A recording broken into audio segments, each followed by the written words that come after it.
Hello and welcome to This Contains Garlic. You are here with your hosts Georgia Garlic and Mark Garlic. we are back for episode. Oh, that's a good question. Is it 16? Is 17. it 17? Anyway, we're back for an episode. And today we are going to talk about practicing what you preach. Now, I'm sure some who follow the podcast are part of the Facebook group that we've set up. Yeah.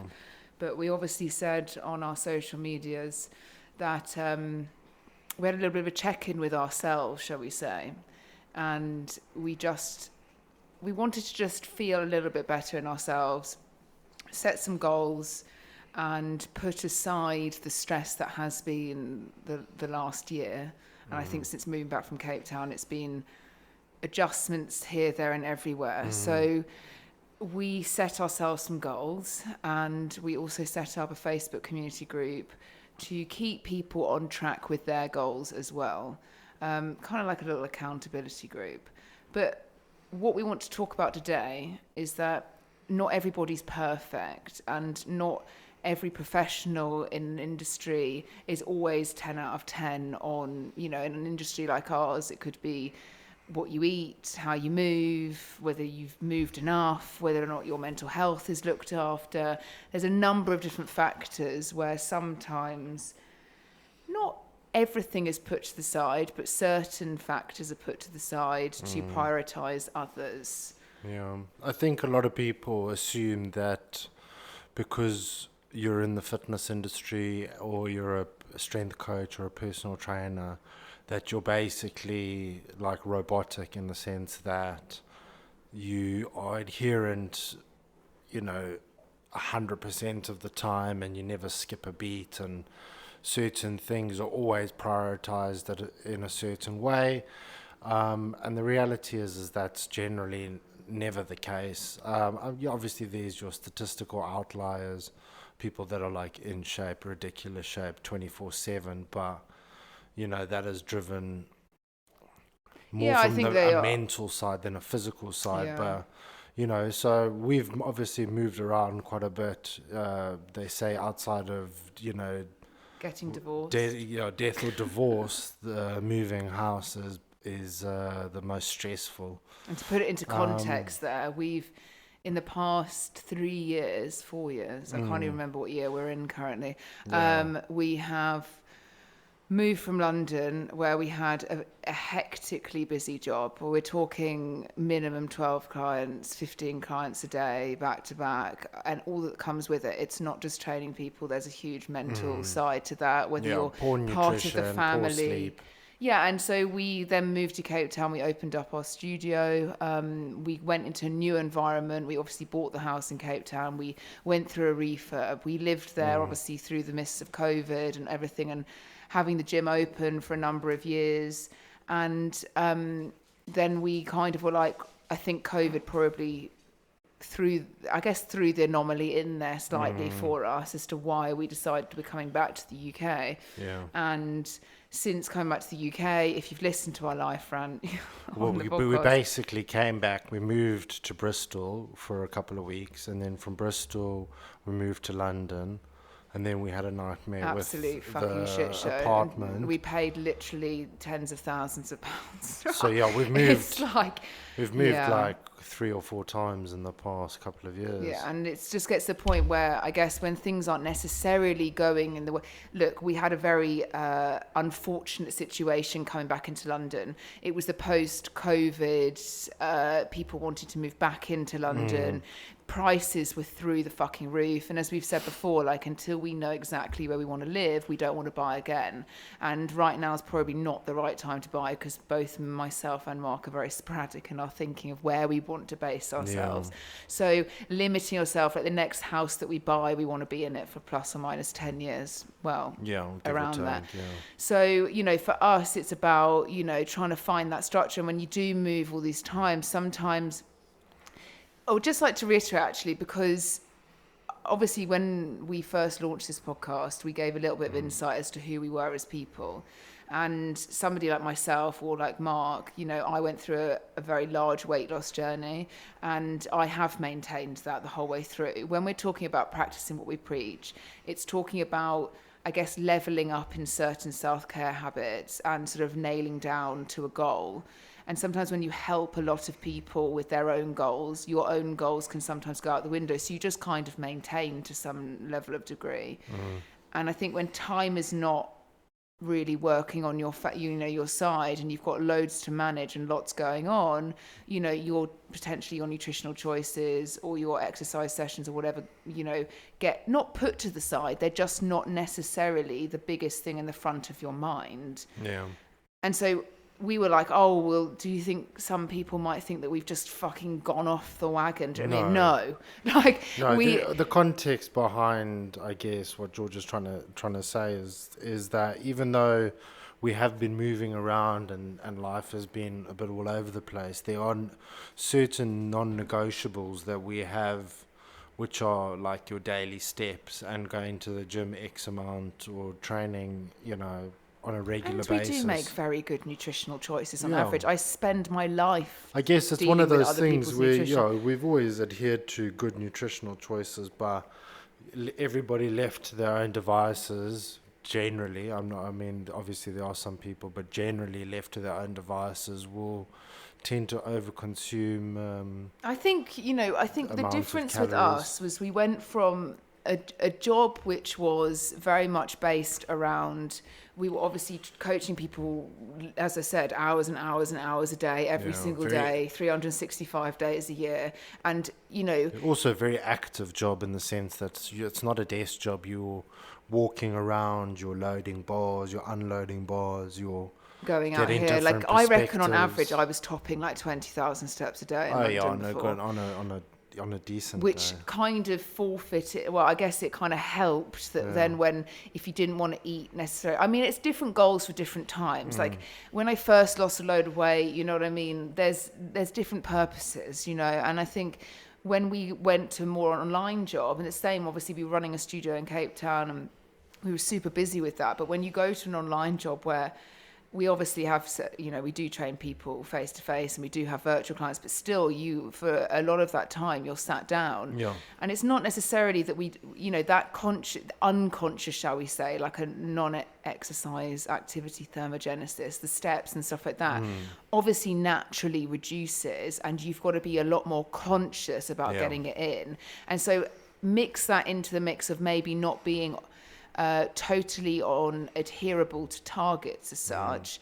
You know, myself in the gym, the last year, I've made really good progress, but have I fueled myself exactly the right way that I would want it to? I haven't necessarily had the high end of a protein target all the time. You know, there's been a lot of convenience foods thrown in there, and there's a lot of change of environment. So sometimes you just feel a little bit out of sync. And I think both of us will say that it's not really felt like the right time to be tracking or being, you know what I mean? We just wanted to try and just get through the months that we've had to then, I guess, come to the point where we are now, where we actually decided, right, like we always have done as coaches, we've taken some photos. Mark, which is always the worst lighting as well, Mark. Yeah, it's always a motivating factor. Like, we have made progress in the sense that we haven't been adhering to a certain calorie target and been eating intuitively, let's call it that, but also ensuring that we train as hard as we physically can. So you're at least yielding one adaptive response that your body can then, with the surplus calories and the macros that you do, good muscle you can build, you know, a decent amount of muscle mass. So even though, you know, I'll speak for myself, I've probably put on a little bit too much body fat.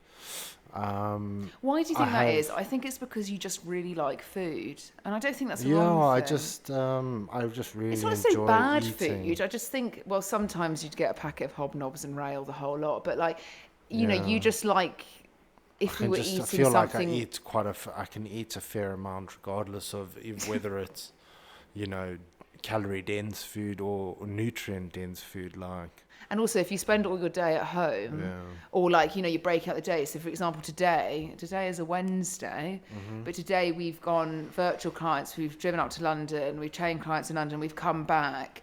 Like, it's a different, you know what I mean, when you sometimes sit at home all day. So like sometimes our day could be solely virtual clients, then online clients in the sense of work, like programming and plans and whatnot, and then it could be like, okay, we've got to go out for a walk or whatever, but you're also like near a kitchen and sometimes when the food is accessible and you're bored in a way. Environment does play a huge role in your overall choices. And if your environment is filled with triggers, especially like when we're dieting, in this dieting phase, we just know, Georgia and I know, that there's certain triggers like that crisps are just a red flag. I can manage the chocolate because I allow myself, like, I've loved chocolate more than I've loved crisps for years and years and years. I literally don't think I could go. I have been a couple of days when I had COVID. It's just didn't eat impossible chocolate for to a couple of portion. days. It's impossible to portion crisps. Crisps is just like we've exchanged the crisps for some fucking rice cakes. Do you know what I mean? Which Like, are not bad. They're not bad. The salt and vinegar ones give you a bit of a kick. Yeah. If anything, you can eat more than what you'd get in that. And you know what fucks me off, especially with the cost of living crisis, is the fact that all of the portion sizes have reduced in packets and they've just blown it up with air. So sometimes you're like, oh, sick, I've got 200 calories, just eat some crisps, and you realise you've literally eaten like 6 crisps, and it's just like such a waste of calories. So yeah, there could be times that you could rail a whole family pack of crisps. You know what I mean? We just know that there's certain things that are going to trigger us, and you know, we are human beings. Nobody has got, you know, iron tight will unless they're like a professional competitor or you know, have got a, you know. Did you not think your will was pretty strong, like in the sense of when? Yeah, but that's because the goal matches the circumstances. So if you know, book a show that's in X amount of weeks' time, and you've paid for it and entered and done the due process, then you've that motivation of you standing on stage competing against other guys, the last thing you and do being judged by random people. You know, just the competitive nature in me found then I could just prioritize my goals. And also I think your day-to-day life was very different, which meant you're very distracted throughout the day. Like if you're training people face to face, like you literally, your hours dedicated to training that person. You're not necessarily, you might be starving, do you know what I mean? You could be on your 8th client of the day and literally eating like 3 almonds, but you know, you're distracted. And this is the thing, when you're not distracted, food can be the first thing that we go to, whether it's like you're dehydrated and you're just thirsty or whatever, and you need to just knock back some water or have a cup of tea or whatever. Instead, we're like, we need to eat. And like, especially out of boredom, a lot of it is just picking out of boredom, and the environment, having it around, readily available, highly palatable, highly tasty foods. You know, you're hoping that you've got willpower and you've got motivation when, you know, sometimes it's there, sometimes it's not, and when it's not, you know, that's when you have people, quote unquote, going off the rails. Yeah, I wouldn't like to brush myself under the thing of going off rails, because I think speaking from myself, like I lost a huge amount of weight, and all I've done is really just progress myself. In the years that I've done that, I've never really wanted to go back to that. And I think when you've ever been that overweight, and especially because I'm a professional and I've learned, I obviously have a huge amount of education and learning that I've done throughout the years, whether that's, you know, nutrition or whether it's been strength or whatever. You know, when you are armed with that knowledge, you do vaguely know how to maintain. And I think most people would probably be like, you're picking at like the smallest things. But I think for us, yeah, I guess if you have the thing is, everybody tries to make out like the process is super complex. And the reality is it is when you dive deeper into it, it can get fairly complex. But the reality is overall, it comes down to overall consistency of habits. Like people make progress when they train loads and they change their diet, but if they can't sustain that, then obviously your body's gonna have that rebound impact. I think it's So, important to say, though, that throughout your life, as we've said before on podcasts, that your body does adapt. Everything changes as you either get older. And not saying like when you're 70, we're talking like, you know, as you get older and you might have a different job, or you might have a different profession, or you might have children, or you might get married, or you might get divorced, or you might, you know, all of these things that come into play, it changes your environment too as such. And I think when you think about going on and off the wagon, I guess it's always that thing of, can what you'll do, you know, what you've chosen to do, can it be sustainable? Point one. And this is where I come to a point as how sustainable is a large amount of weight loss.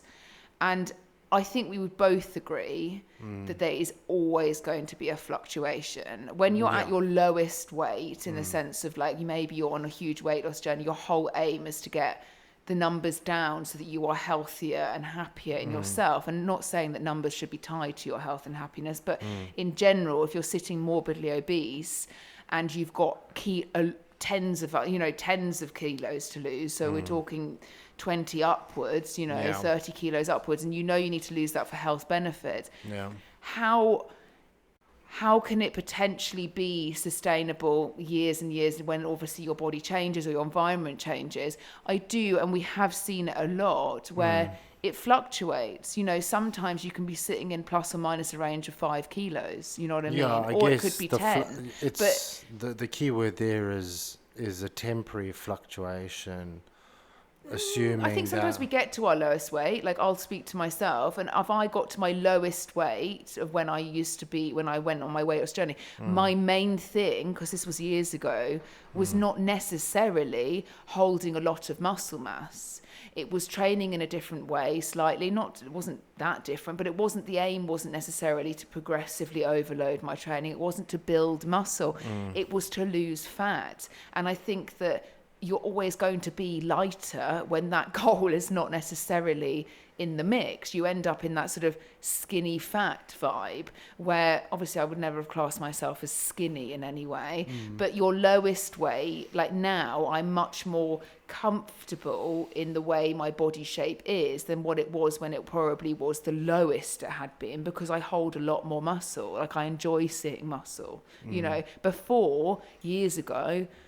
Was it the thing? Was it the trend to have a lot of muscle? Not really. You know what I mean? It was just to be smaller in general. Being skinny. I think a lot of it, it should be like almost like a bungee jump, where you jump, you go all the way down, and then there's a little bounce on the way back up. And what generally defines long-term, goals and habits is the way people view adversity when that comes to that bounce. Because essentially weight loss is quite an easy process, because you can do it in so many different ways. You can do it drastically, you can do it in a long-term approach. But like, if you just stopped eating, for example, you would end up losing weight. So if you cut out a lot of foods or different macronutrient food groups, you'd lose a ton of weight. But then when the weight comes back on, how do you deal with that? So the reality is, some people capitulate altogether. They can't deal with the fact that their weight is fluctuating, and then they're like, I see no value in doing this in the first place, and then they give up. And the people that generally tend to see the long-term weight loss and the long-term success are the people that essentially find value in things outside of just weighing eggs, and practice patience, and are okay with things like delayed gratification when it comes to the process. And like Georgia said, the bounce to a certain degree is almost inevitable. So I don't think you could.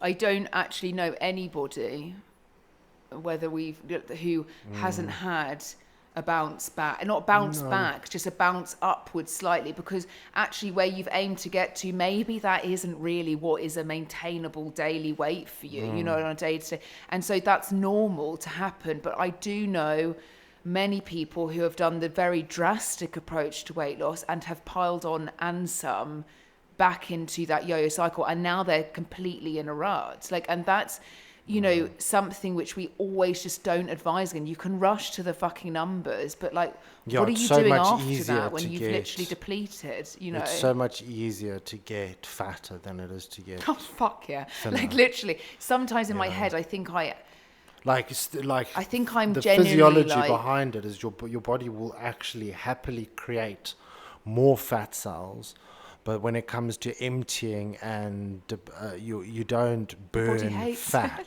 it. Your body You have hates the same number of cells, the cells just empty, and those cells are just left empty if you waiting for you to go and just put it back. waiting. And And as when soon you go and as put you on yo-yo, you know, if you go on and yo-yo, as soon as you know introduce that calorie surplus back in, you know those fat cells are filling up quicker. much and quicker, like at double the speed most of the If time. you go still continue further into that surplus, just the number just increases and it never decreases. Yeah, I think it's important to say that, like, especially, like, a lot of people say, oh, how do I lose weight off my stomach? Or, you know, a lot of fat cells really do sit around the areas which we want to lose the quickest or the most. And it is, if you've lost a drastic amount of weight and then you go backwards, shall we say, in the sense of, you know, you pile on a lot more weight, your body is just going to be like, no. And plus also, if you've lost a drastic amount of weight, your BMR, your basal mass rate, is already much lower. So those adaptations of you even eating over that, you know, constantly, you're going to be in that position where it's going to be much harder to then lose it again. It is, and not in the sense of the science, it's not much harder, but in the sense of the mental capacity to deal with it becomes much harder. And what I see a lot in our job is many people who have gone through weight loss journeys, and the one thing that they hold on to not potentially going backwards in the sense of their nutritional choices or overeating is the fact they hang on to exercise. Now, exercise is a fantastic way of expending calories, the same as obviously going for a walk or whatever, you know, going for a cycle, whatever. But more often than not, a lot of people then subsidize the fact that because they've exercised, they can eat X, or because they've done, you know, they can have Y. And actually, that is the worst way to look at weight loss, because not only do you start to think that exercise is the only way you're going to lose weight or maintain it, you then have no control over your nutrition, which is unfortunately But the it's biggest also, driving factor. It's the expectation that you go to the gym and you do a workout and you either get told by a tracking device or you just intuitively think, I have worked hard, so I must have burned. Yeah. You know, some people are like, oh, I burned 600 calories, so when I go and have my brunch, I'm going to, you know, I'm going Order to 2 get it meals fully because, loaded. yeah. You know? And this is the thing, and like, that's the reality is you know those numbers being given to you are highly inaccurate, and the reality is you probably have to shave off, I would say, about 60 to 70% off that number to give you a proper. I don't think it's even that. It's people that's just like, Like if you go and train really, really hard, the chances of you burning 200 to 300 calories is even that's a lot. Yeah, and so that's why obviously exercise in the portion of your total daily energy expenditure is actually a very small percent It's only versus essentially 5%. well, 5 to 10 depending on the individual, Yeah. and then NEAT would take potentially 20% plus or minus depending Yeah. on the individual. Yeah, depending Thermic on the effect of steps. food depending on your diet composition, and then obviously the rest are made up by your BMR. So there comes a point, but what I don't think is a very wise thing to do when you go into potentially hanging on to exercise because your nutrition is not matching it is the fact that you then effectively, weirdly, subconsciously think that exercise is the form of punishment, or the fact that, you know, you should punish yourself for... or the only way that you can get on track is by exercising, you know, like, oh, I had such a terrible week because I didn't go to the gym, so all is lost. Do you know what I mean? Yeah, when And actually like, no. it's like you could have controlled what you put in your mouth, the numbers in Yeah. which you're adhering to, and then, you know, exercise should always be seen as something that's just good for your mind and your body. And it should not be seen as like, oh, it's directly linked to weight loss. It's like nourishing your body and your mind with physical exertion. But I do think a lot of people think they have a lot of control over. It's something that comes from evolutionary biology, and it's the way our physiology is the way it is today through millions of years of evolution. Is we're built to run, we're built to walk, we're built to be, bipedal hominids that have exceptional cardiovascular fitness in comparison to other mammals, believe it or not. But like, human beings have got vastly superior cardiovascular fitness in the terms of duration than most mammals. Like, if you were to run after an antelope, if you could, yes, the initial period is very, very quick. It would gas you and you'd be left in the dust. But if you kept up a steady pace, you'd catch up within a matter of, a day or two. And it's our physiology. The way our bodies are designed is to have some form of physical exertion, whether it's running or lifting weights, or it's just. That's why there are nothing but benefits when it comes to exercise. And yeah, I just think that the more attachment there is between like what you eat and how you move, in the sense of that, my mind puts people as the fact that exercise is the only thing that they can hang on to, whilst the rest of it falls aside, and they still think that they're going to make some kind of level of progress, when actually the one thing you need to address is not the exercise, it's what you're putting in your mouth. And also it's one of those things, I see it very often where people go, well, because I've worked out I can have that. And it's the same, and it's kind of been ingrained with us, the same as like looking at activity trackers and saying that you've burnt X amount of calories. And I used to do it when I was overweight. We all done it. Like, I used to be like, oh my word, look, I made this client burn 1,200 calories in an hour.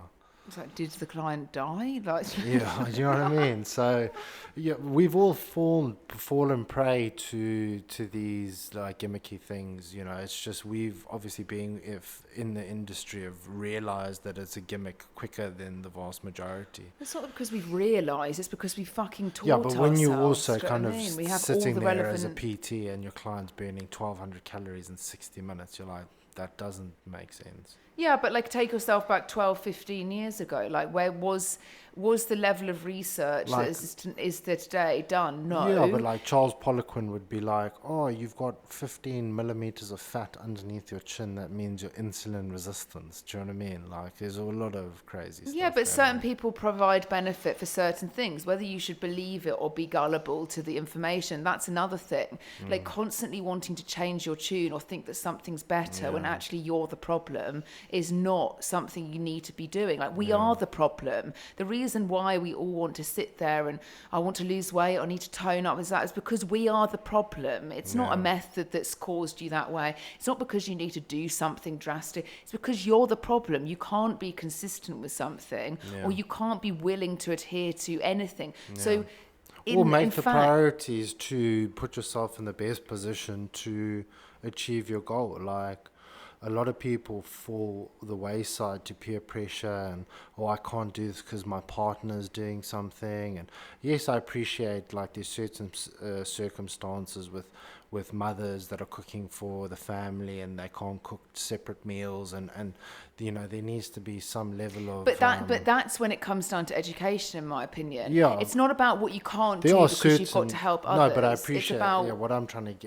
to say is there are certain circumstances that make it difficult, but you have to be able and willing to want to do things on your own steam and not fall to peer pressure, and do not allow other people to hold you back from achieving your own personal goals, because that's when resentment, that's when, I mean, but no, it also comes into the fact that, they say this, like, that obviously a child, for example, growing up into a family who don't necessarily... Look, I see it from both sides, because I was brought up in a family where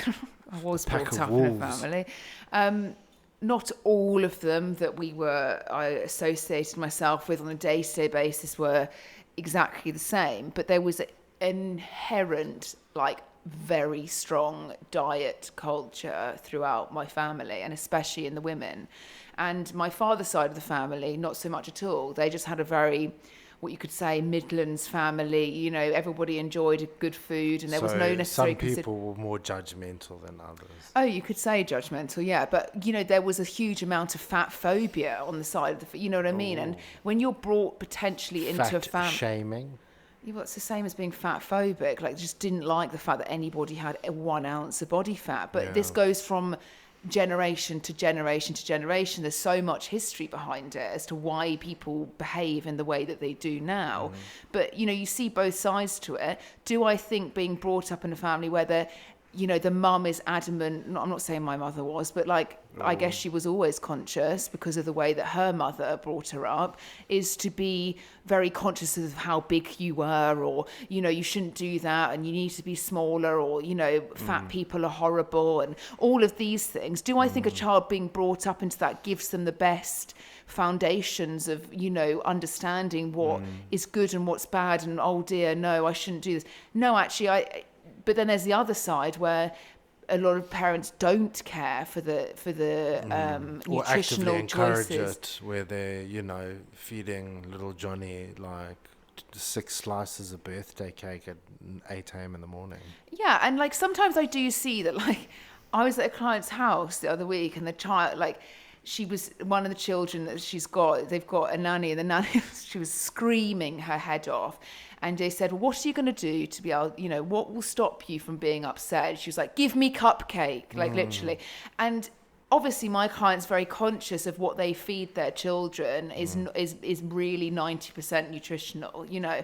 But she said sometimes as a parent, which obviously I don't know, but I've worked with a lot of parents, you know, it's sometimes easier just to slip them the lollipop to shut up, you know. And I totally appreciate it. It's like, oh, should children be on iPads? Oh my God, yeah. But when your child's needing to be distracted and you've got a long flight or a restaurant meal. I have never seen anything that puts children more into a trance than an iPad. It's but this is what impressive. I mean. Like, my client said that she's just been on holiday, and having the 2 kids on iPads all the time is like a godsend, especially on a flight. Like, you don't want them screaming and like kicking off because you want them distracted. But it's the same thing as like, okay, it would be great to be growing up in a family which is quite balanced. One thing, I'm sorry I'm interrupting you. One thing I never understood about parenting, and obviously in hindsight, having not had children, it's very rich coming from me. But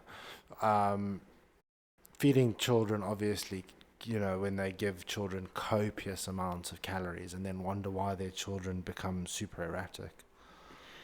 I think, but like again, a very this all small comes child, down to the if you education. think about but it. if you think about like a child's overall basal metabolic rate, right, a very tiny, small child, you give them 7,000 calories. I specifically remember my parents, when Top of the Pops was on a Friday, my dad used to get like the family size bowl of crisps and a glass of wine or whatever, and me and my sister would get a ramekin of like 4 fucking crisps, and it was mortifying as a child receiving like such limited crisps. But they obviously portion control, and me and my sister both made a pact that if my parents ever went into care when they were older, that we would limit them also if they ever wanted crisps, that we would give them the ramekin and we would have families. But it's the whole thing of obviously having a balanced approach is the best in the sense of parenting and bringing children up. But either side, you know, being too anal with your child in the sense of what they're eating or how they're moving, you know what I mean? There is that direct conflict with it. Like, we know, especially when they are out of your sight and out of your, you know, we know clients out of that sight, put fucking out of mind, Fitbits on kids, their children. Their children go absolutely bonkers. There's literally, I mean, I think a child moves enough. Like, a lot of children move a lot, especially if they're younger. They're all over the place half the time. I guess it's for just generation. But like tying it to numbers, like we know clients like if that we have were literally put children Fitbit. now, then, you know, as a kid, would you want a Fitbit? Probably. Absolutely no fucking way do I think a child should be limited. No, but maybe should the be child wants a tracking their Fitbit. fucking steps. No, I'm not saying. Maybe they just want it because they think it's cool and all their friends have got it. No, but none of their friends have got Fitbits, Mark. They'll have like a toy watch, which might vaguely... Wow. And unless you are... like, I think the most inactive you become is probably when you're at secondary school, where you start to have an opinion over things, of whether you want to, let's go back to team sports, Oh, or no, whether let's not. We're going to go down a rabbit hole. But it's giving that I think where you're sat at a desk all day potentially learning, and maybe it's not very physical, and maybe you don't enjoy that team sport, so that's the only time you can really get some activity in at school. Okay, I think your activity reduces as obviously you get older, but do I think like a 7-year-old, 8-year-old, 10-year-old, fucking 4-year-old should be wearing a Fitbit? No, I'm so against that. I think that puts I think if horrendous the parents structure are in. encouraging that, then I guess that's their own personal choice. Yeah, but the why behind it. I think as a is 10-year-old having a Fitbit would be pretty cool. It's quite fashionable. Tells the time. Right, well, you're not. You If can we play ever have games on children, it. we're not having them wearing a Fitbit. Yeah, you can. I don't think we need to put numbers to being active. It sucks the life out of a child being that restricted or feeling like they need to reach something because their parents have whacked on a fucking tracker. Yeah, but wait until the children go to university and then they go. Yeah, because crazy. it's probably just like the fucking parents that still aren't educated in nutrition and exercise choices and are probably doing things out of restriction for their children. And I don't think, having been brought up with a hell of a lot of restriction, that when they comes to the age where you make your own nutritional choices or you have more availability, like walking past the corner shop on the way to school or whatever, is it the best way forward? No. So what's the justification for the parents putting it on the child in the first place? Because I think they want them to make sure their children are active. But if they're very young, I think that's totally wrong, because I don't think these people should have targets as young. I think you really only go into tools like tracking any device when you're old enough to understand and be educated enough to make those choices. As parents, you should be taking the obligation, this is a very rich comment from me, but to make your child active. You want them to be moving, make them fucking move. Put them in an after-school club.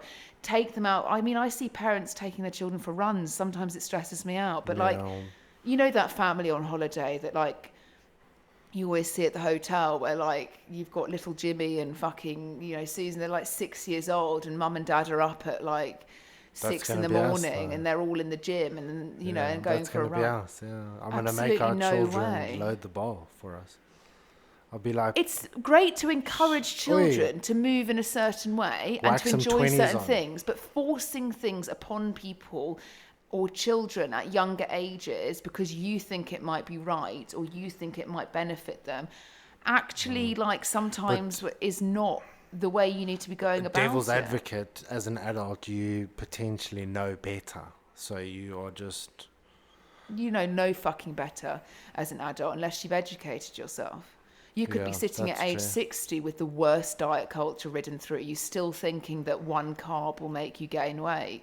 You know what I mean? Yeah, that's very true. So no, I don't think, unless you actually are willing to educate and sit and actually educate yourself. Do you know what I mean? Do I think it's any benefit? Yeah, not just watching a documentary on Netflix. That's not educating yourself. Yeah, and more often than not, I see plenty of families where it goes the wrong fucking way for children because they've been too restricted. Like, family friends of ours, they restricted their son because it was an only child, and we're not that great at family friends any longer, but restricted their child from doing anything. They wouldn't, even when he came 60. Now, I know it's not normal to tell your child to drink alcohol, but I'm sure those that are parents of teenagers, especially in this day and age, will be fully aware that some of their children, or all of their children, or one of their child, going into teenage years, will like to whack up the Alka-Pops, get on it without their parents knowing, and do things in which they think statistically their parents wouldn't necessarily encourage. And I think my parents always bought us things in moderation. So they would buy us the Alka-Pops for a house party at age. Okay, maybe I was a bit too young to start drinking. No. Oh, what did you do? encouraging Go and and, get fucking like ransacked and then come back home vomit everywhere? Like you're a vomiter. Do you know what I I'm a mean? vomiter. You are a vomiter. I'm a vomiter. But yeah, I was the age, Oh my when God, house your parents parties were started. encouraging it. Oh, I was much judgment. older in my head than what I actually was in the sense of my Yeah, age. but your parents shouldn't encourage that. Oh, shut up, Mark. Do you know what I mean? Shame on you, Jane. Oh, shame on you, Mark, for literally being such a loser.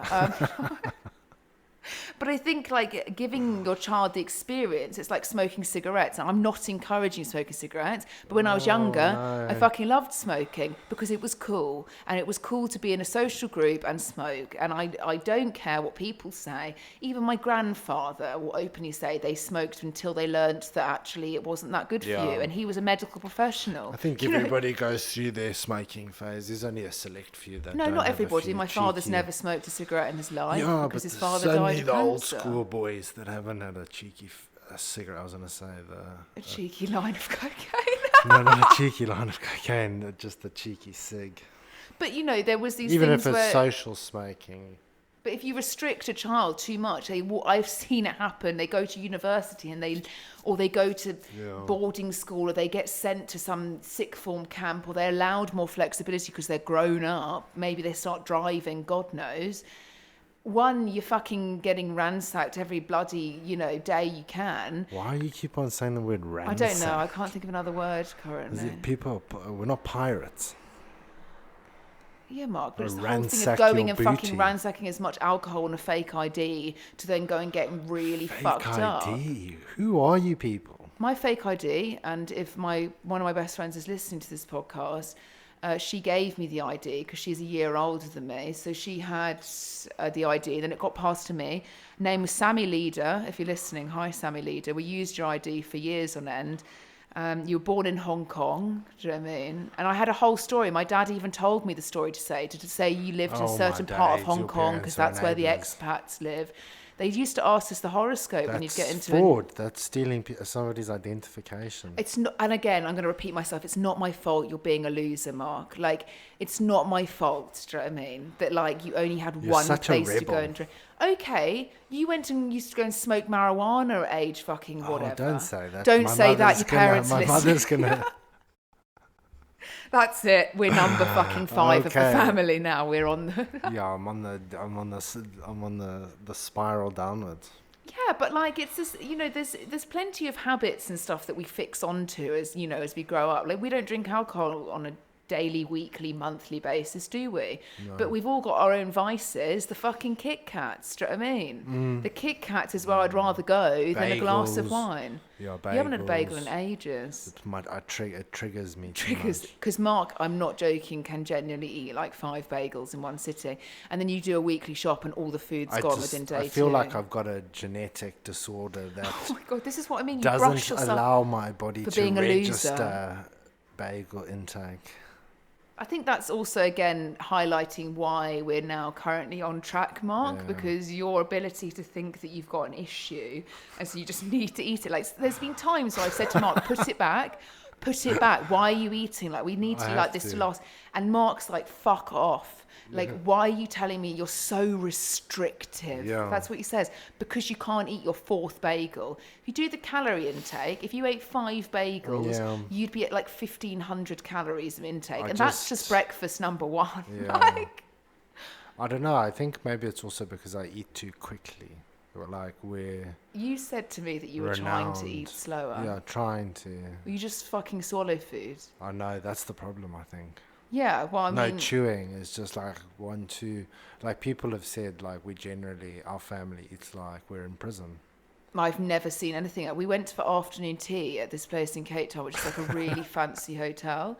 And it's like known, if you've ever been to Cape Town, it's called the Mount Nelson. It's got a lot of history behind it. And their it's afternoon very tea. pretty, very And pretty. like, they do things obviously sporadically. They bring out things within certain times. And like, I've never actually, I mean, it was like a pack of wolves around the Yeah. table, like when all of you Yeah. were there eating. It was like, I don't think anybody had known what had hit them actually. the Yeah, amount of we food. eat very quickly, and it's maybe a hereditary thing that goes across I the. love the fact you just blame others for the fact that you just might like to eat quicker Yeah, we and you do. don't chew your food. Or it's all the properly. fact that there were 4 of us, 4 boys. Also, things depends what you're So- eating. Like, If you're eating a carrot, like you're forced to The chew. two eldest were also boarders, so you can imagine they were boarders in the middle of the Zimbabwean bush. So when they came to food, they would also eat like men possessed. Again, I think maybe you were quite restricted on your nutrition in Zimbabwe. Yeah, well, I wouldn't say yes, but we always ate really well. But in terms of like, not variety, but certain things were harder to obtain. Like, did you than- eat chocolate in Zimbabwe? Yeah, we used to, but it Like was at never Easter? like. No, when mom would go into a shop, once a week, we'd get a couple of chocolates, maybe some ice cream. Yeah, but that was like a couple of chocolates, Portioned one out, ice yeah, like cream, one not like chocolate. multi-packs of fucking... No multi-packs. Only when my aunt used to come from South Africa for Christmas, she'd get you the multi-packs with like Chomp, Crunchy. But yeah, in terms of chocolates, there was Yeah, Cadbury's. but I also don't think necessarily And like... there was only like two flavors of Cadbury's. There was like normal Cadbury's, then there was Cadbury's with nuts, and then the ones with raisins. Well, that was three. Three. Yeah. And then there was the Zimbabwean version of chocolate, which was Pascals, which was actually pretty decent. And then when Zimbabwe started going downhill, it actually turned into, it was more like cooking chocolate. It was disgusting. Yeah, but that's what I think a lot's happening in the UK right now. The quality of food is just shooting for even And then worse obviously to what sometimes it once is. after 2000, then it was like, oh, you can't even get bread, let alone fucking chocolate. So I was just think the like- moral of the story is it's very obvious that when you're wanting to be more adherable to something or you have a weight loss goal, I really think this comes, what we're talking about right now is losing body fat or progressing yourself in a way where you feel better in your clothes or things that fit better. But the moral of the story is your environment is probably the key factor to figure the fuck out. Yeah. Because we on like when we go into a dieting phase like we are currently, and dieting doesn't mean changing anything that drastic, we're just being more adherent to targets in the sense of a calorie target. So we we're still eating include pretty much the same foods. It's just making sure that the portions we eat are calorie controlled or portion controlled.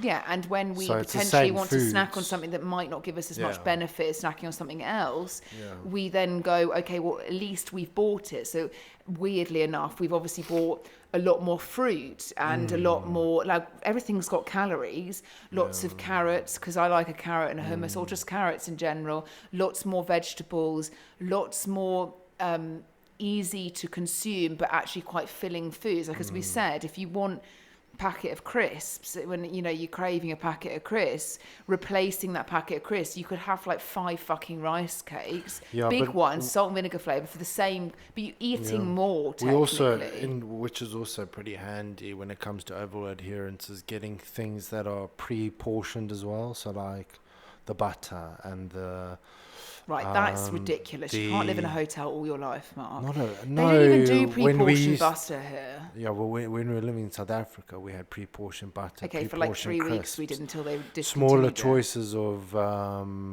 chocolate bars and Kit Kats and things like that are easy and small. Yeah, and a lot of people could to- also argue that what happens when I want all of the Kit Kats out of the multi-pack? It happens to the best of us. Yeah. I think I would But always it's like say if easier I was... than like biscuits, for example. Once you open like a packet of hobnobs, then you just to make sure that they don't go off, you eat the whole thing. Yeah, but it's the same as if you bought like a large family-sized bar of chocolate. Like I physically can't see Yeah. like why I can't have to restrict myself on that.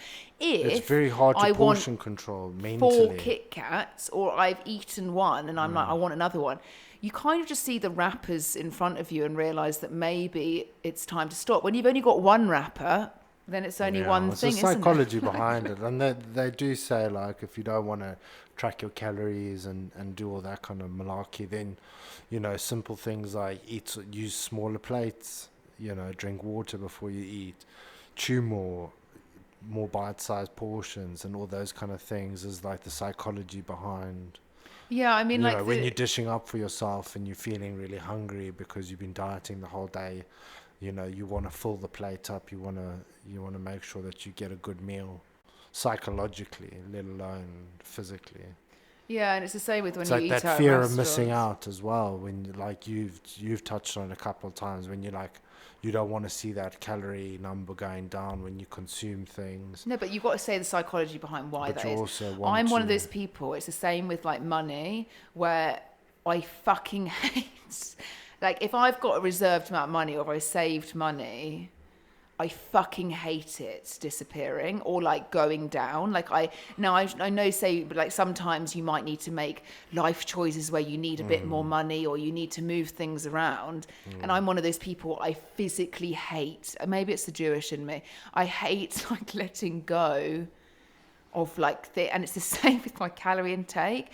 Sometimes when I first ever started tracking, like years ago, when I first ever like knew about it, I would literally be like a hoarder with my calories, so then I could just eat loads later, and I just wouldn't eat anything throughout the day because I didn't like the number going down. Now I'm better with it, but I still sometimes think like it's a psychology Do you thing. I'm think like, that's a oh reflection no, of any childhood trauma that you've? fucking let's go back into my childhood trauma. Is it because your parents beat you? No, don't say that. I'm joking. Do you know what I I'm mean? joking. That's not very nice. My parents never beat me up. They probably wished They I did, probably but I was should've. probably bigger and better. I could have given them a run for the money. Yeah, you are. Please the don't tell me most, now I'm physically. Yeah, I could hurt a few capable, people if I wanted yeah. to. That's why we went to the new gym, and there was a girl that was looking at Georgia funny. No. Let's because you're not very good at retelling and- stories because you lie. So don't you do. lie. You make things different. I We didn't- walked into the new. No, we Okay. walked into the new gym. Okay, it is not a membership commercial gym that we No, were it's training not. in. It's not. It is a. I'm sure there are many members there, but it is a gym which is very, very suited to, let's say, click, click, click, click, click, click, click, click, click. So if you're not part of the group, you will stand out. The cool or, kids. or trained there since it's fucking opened. Yeah, or Georgia came in. no, and then, no, you're not. Just no, you can't interrupt me because you're lying. You're just fucking lying. So I we bet you're gonna walked miss in. out. You're gonna miss out the most I'm not important missing bit. out I on can anything. guarantee. Okay, let's say it, and then if you don't say it, I'll fill it You up. fucking annoy me. You when know you what I'm interrupt gonna say, me. though. Okay, go. What the fuck are you talking about? Georgia walked into No, the I'm going to gym. literally. I'm going to come across there. And I'm going to hurt you, physically hurt you. We walked into the gym. We'd signed up for a membership. They were just taking us around the gym just to show what everything was. Yeah. And there was a group of what looked like very strong, quite burly men who were lifting, and there was one girl in the group, okay, who the guys looked immediately at myself and Mark, because obviously it's quite a weird environment. Like sometimes it can be quite like, this is a place where a lot of coaches train, so it's kind of that ego, like playing against each other. And because we know what we're doing and also we just get on with it, sometimes people are a bit like, what's going on here? Like, do you know what I mean? And this girl just like was staring at me and like quite like, and then I was a bit like, that was the first session we were in there. It's because I think she's got a partner in the group. I'm not sure, but a lot of the men were looking my way, and I don't fucking bring any There we attention go. to myself. There we go. Oh, he fuck was you, loving Mark, you. do you know He what I was mean? loving a bit of Georgia.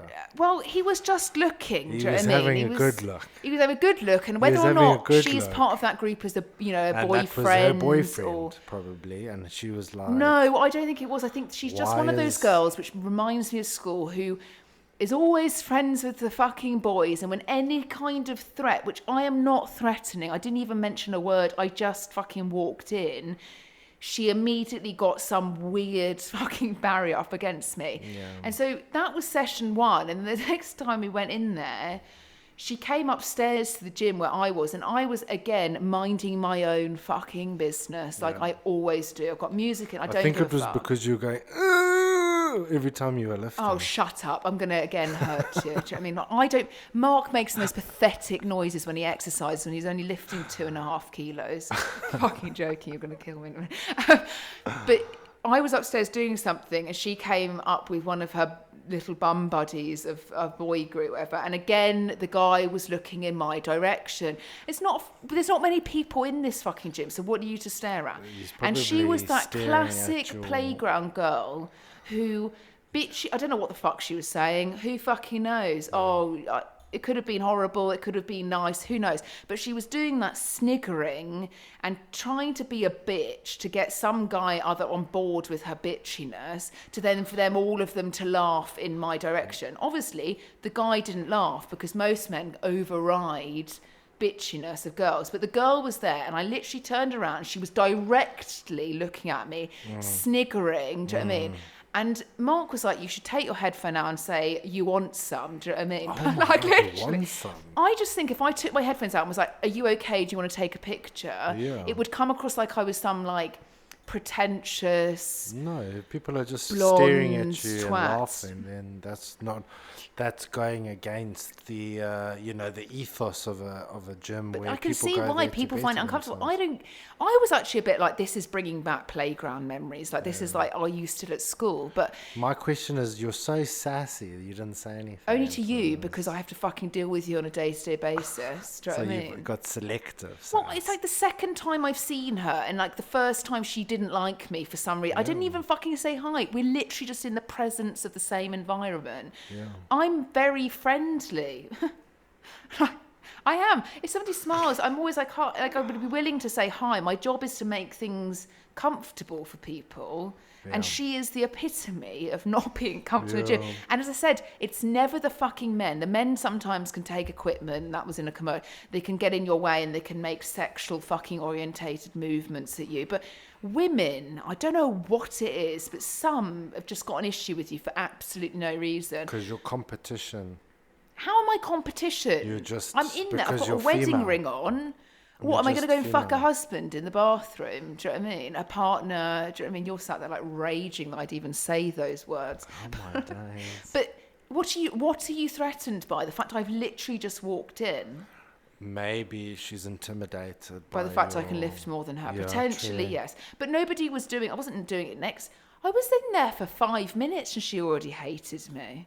I don't know what it is, but Maybe it's your face. You know, some people have got faces that just annoy well, you. hers isn't fantastic either. So if we're going to go at that, like, then I'll just hate her face as well. No, I'm joking. But I just don't understand why people need to behave like that. I wonder why some people are so uncomfortable in gyms if you're in a different environment, especially a gym like that. It's very easy to feel a bit out of place in like But a gym generally filled with fitness professionals is a gym. yeah, it's a gym you don't want to be at. That is very judgmental and very cliquey. Yeah, because obviously if you're all coaches and you're all kind of rubbing up each other's dicks, do you know what I mean? Like, it's just not, it's much nicer going, in my opinion, going into a gym where everybody's just general population and then there's a few trainers about, do you know what I mean? Yeah. I Less weirdos in this gym because there's obviously, you know, with a normal general population gym, you've got your fucking hanging off a cable machine doing the weird guy shit. that comes in the Canada Goose jacket, the thermal boots, like he's Starts going to boxing the midway. Arctic pole and then just like, does a couple pull-ups and then shadow boxes. Yeah, I in the mean, middle but of then I the- kind of think that's quite entertaining. I'd rather Yeah, be I around like that. people like that than being around twat faces that have some issue with you. I don't know. She hasn't even said one We'll word see. to me. We've not even communicated. It's Yeah. like we're doing this in mute, but it's fine. But it's always like that in most of those gym environments, is where they see you coming a bit. They see, well, not actually coming. But No, like, oh my God, I wasn't even saying in that terms, you fucking weirdo. okay, Do you know that what I would be mean? awkward. That would be bloody awkward. What's don't know if going I'd on be able now? to show my I'm not face. talking about see you coming. Do you know what I mean? Like see you coming into the door. Not Oh, fucking no, letting yeah. off some humid fluid of some degree. Yeah, I was going to say, like, What the fuck, Mark? the You get worst used to face get your that you- mind out of the gutter, for Christ's sake. yeah, you have to turn up often and for like 3 I months. don't think she's going to change. She's got an issue. We'll see. Maybe we'll soon be best friends and she'll listen to this podcast and realise how unfriendly. I don't know. I'm just going to next time you want some. Do you know what I mean? Like literally Yeah. come at me. Just take your headphones off, look her dead in the face and say, come at me, bruh. And then that's when you come across like a fucking gypsy. And then, you could, Well, your options are open, you could spear tackle her. maybe she'll become part of our accountability group on Facebook. Maybe, you never know. She might even follow us. You don't even fucking know. But then don't be a twat, because if you follow us, we're always going to catch you out somehow. Yeah. Or you're just going to hear exactly what we think about you. Either way. one of the two. That being said, we had a little bit of chat today, obviously, regarding how much, you know, we're sort of nailing in. We're gonna track for probably plus or minus about 12 weeks. Because it's quite a good goal. We've got a number of things coming up at the end of this year, which we want to obviously feel good for. And then we're obviously looking to maintain what we progress to. Yeah. So my targets, I'm eating on average about, well, I've actually been under them. Don't want to be like that. I don't know why. I'll just shove another Kit Kat in my mouth. About 2 a day, 2,200 calories, between 2,200, about 2,200 calories. Jeez, you sound like Jacob Zuma. Oh my God, yeah, try and get the words out. And then I'm training on average 4 to 5 times a week, depending on what my weeks.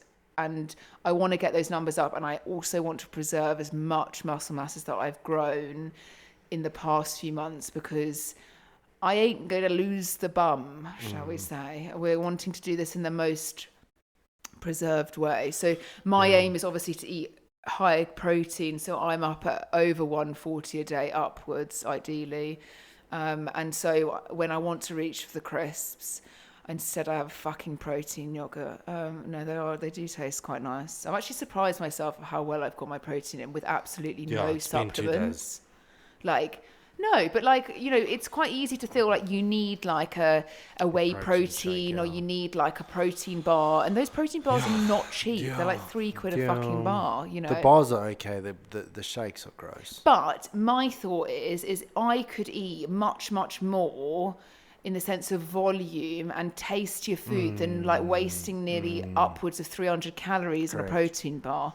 So I would rather balance that out. Like what we did the other day was perfect when we had Georgia made some delicious turkey mince burgers, and she cooked a whole bunch, and then we had some for leftovers for lunch yesterday with some rice, and we're gonna have chicken sausages today for lunch.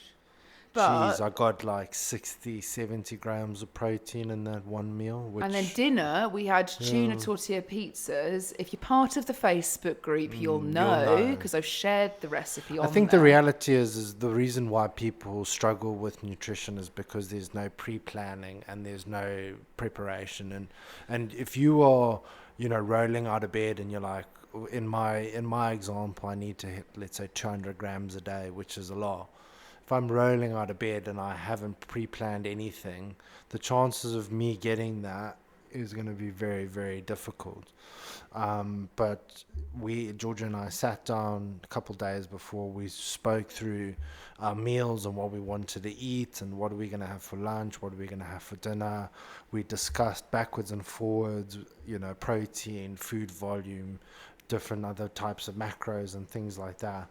And I kind of think that I was the one that planned that, and that you just went along with what I was willing to cook. Yeah, but the thing is, you're the when it comes to nutrition, you're the queen. Yeah. You're the queen. But in the sense of but with planning, it's made it that much easier. And I know we're only 2 days in. But we do this all the time. It's whether or not we're actually adhering to targets. Yeah. We plan ahead. We're always hitting our protein targets, and it's just so much more beneficial in terms of your body composition than always having to rely on convenient-based protein sources from like a bar or... Yeah, and I think like if you guys are listening to this and you've got maybe some goals, you want to feel like you just want to keep on track with things, the whole aim of what we were doing with... You know, we've never really spread our wings to a community group that much, but we have now, and it's had a huge amount of feedback, really good feedback based off of it. And for us, it's just about giving you that inspiration where, like, what we're having to... We don't expect you to eat exactly what we eat in any way, but we want to every day post what our dinners are, for example, what I've made, and I'll give you obviously the breakdowns of the recipes and the ingredients of it. And you can kind of see, like, how you can still have all the foods you fucking love, do you know what I mean? Exactly. But just be a little bit more accountable to your goals. Yeah. So obviously this is us just doing a little bit of podcast and practicing what you fucking preach. Yeah, we preach it daily. Come and join us on Facebook, and we're posting a lot of content on there that you don't normally see on other social media platforms like Instagram and blah blah blah. Yeah. we're doing a lot of documentation. It's good for Georgia and I, because we're going to use it as a tool to keep accountable with everybody, and we're going to just document our training and our mindset and our nutrition and our lifestyles. So Yeah. if you're interested Come or know join us. anybody that's interested, It's come and called join Keep us. on Track with TAC. There is multiple links either on our Instagram, or you can search it on Facebook, and it went out on email if you're on our email list. But we will keep on sharing it on every email we send out to people, to make sure that we can keep as many people accountable as possible to their goals. So anyway, guys, we're going to wrap up today. We're like a chicken wrap. Fuck, I wish I was eating a chicken wrap. Anyway, and we'll be back next week with a new episode. But that is all from us today. We will speak to you soon. Okay, bye.